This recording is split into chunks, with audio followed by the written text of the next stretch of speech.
Iprito ako ngayon guys.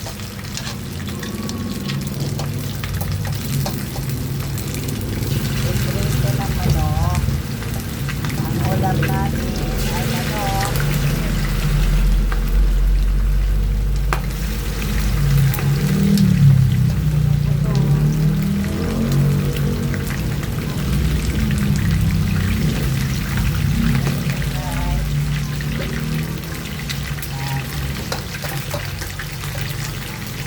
Kasi pumuputok.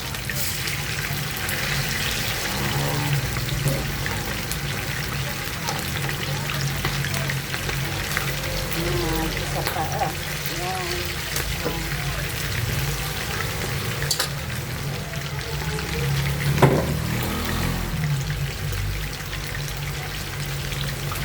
Pumuputok yung aking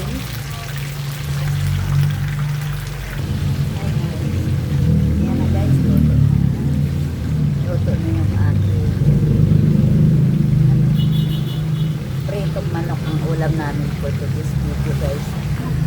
Yan, ito naman guys, yan pinakuluan ko lang, pakuluan ko lang para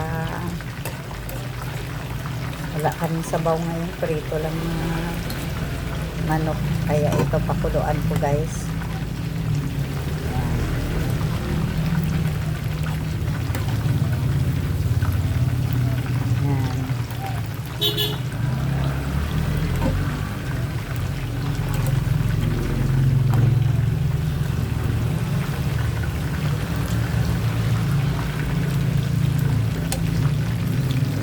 Luto na to guys.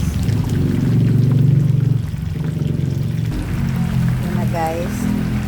Ayan ang prito namin, ang ulam namin. Tig-isa lang yan sa amin guys. Para may ulam kami ngayong gabi. At kanina mayroon kaming ulam na corned beef. Yan. Ay, gusto ng mga apo ko. Lalo na kasi maulan pati guys. Hindi ko alam kung luto na ito. Yan, dilaw pa. Malakas yata ang apoy ko kaya yan, parang nagaganito Lutuin ko na lang muna guys hanggang sa maluto kasi baka hilaw pa yan sa loob nilagyan ko siya ng breading kasi kaya dali sa maluto pagka may breading man para hindi sa magputok. Bye.